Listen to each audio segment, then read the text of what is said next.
യൂദായുടെ ലേഖനം ഒരു പഠനം. Part number 1. യാക്കോബിന് പദ്ദൻഅരാമിൽ വെച്ച് ലേയിൽ ജനിച്ച 4ാമത്തെ പുത്രനാണ് യഹൂദ. യഹൂദ എന്ന വാക്കിന്റെ അർത്ഥം യഹോവയെ സ്തുതിക്കും എന്നാണ്.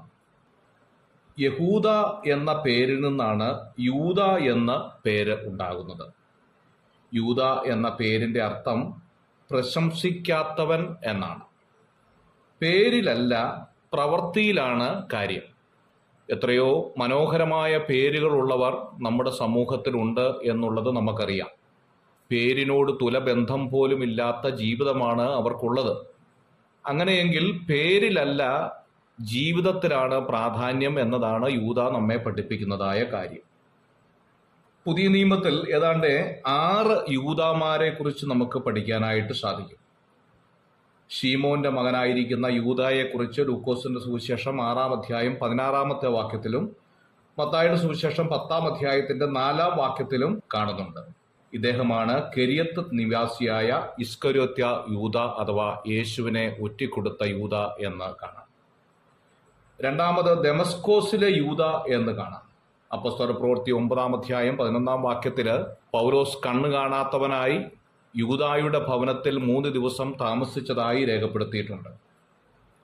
മത്തായിയുടെ സുവിശേഷം 13-ാം അധ്യായം 55-ാം വാക്യത്തിൽ യേശുവിന്റെ സഹോദരനായ യൂദയെ കുറിച്ച് വിവരിക്കുന്നുണ്ട്. ലൂക്കോസിന്റെ സുവിശേഷം 6-ാം അധ്യായം 16-ാം വാക്യത്തിൽ യേശുവിന്റെ ശിഷ്യന്മാരായിരിക്കുന്ന ഒരാളായ യൂദയെ കുറിച്ച് വിവരിക്കുന്നുണ്ട്. അപ്പോസ്തലപ്രവൃത്തി 15-ാം അധ്യായത്തിന്റെ 22-ാം വാക്യത്തിൽ ബർശബാസ് എന്നു പേരുള്ള ഒരു യൂദയെ കാണുന്നുണ്ട്. അപ്പോസ്തലപ്രവൃത്തി 5-ാം അധ്യായത്തിന്റെ 37-ാമത്തെ വാക്യത്തിൽ ഗലീലക്കാരനായിരിക്കുന്ന ഒരു യൂദായെ കുറിച്ച് പരാമർശിക്കുന്നുണ്ട്.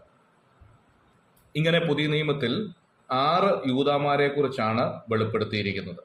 യൂദായുടെ ലേഖനം എഴുതിയിരിക്കുന്നത് യേശുവിനെ ഒറ്റിക്കൊടുത്ത ഇസ്കര്യോത്യ യൂദായാണ് എന്ന് പലരും ചിന്തിക്കുന്നുണ്ട്. എന്നാൽ അതൊരു തെറ്റായ ചിന്തയാണ്.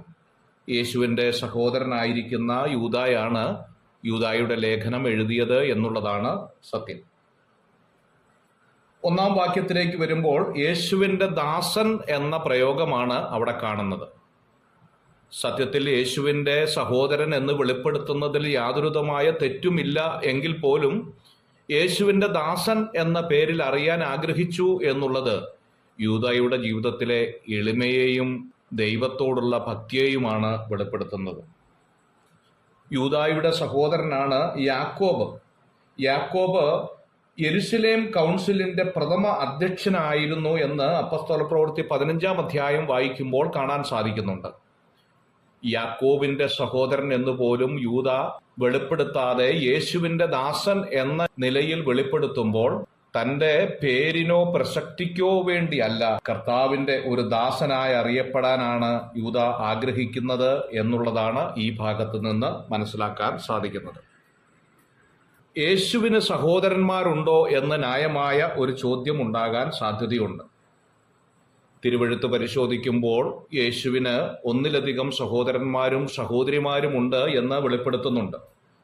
യോഹന്നാന്റെ സുവിശേഷം 7-ാം അധ്യായം 3 മുതൽ 6 വരെയുള്ള ഭാഗങ്ങൾ വായിക്കുമ്പോൾ അവന്റെ സഹോദരന്മാരെക്കുറിച്ചും സഹോദരിമാരെക്കുറിച്ചും ആ ഭാഗത്ത് വെളിപ്പെടുത്തുന്നുണ്ട്.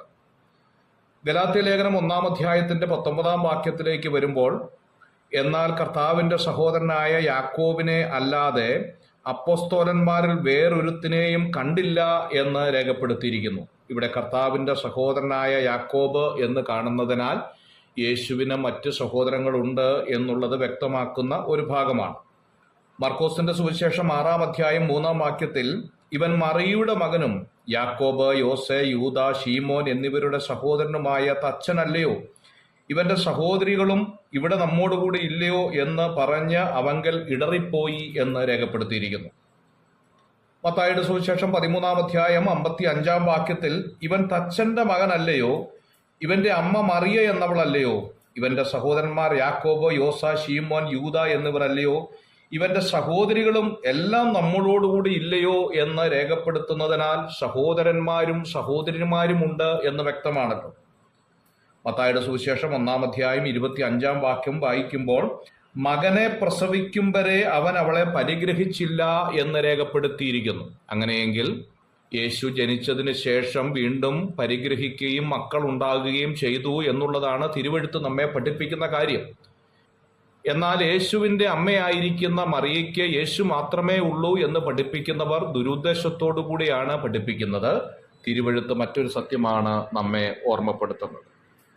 God bless U.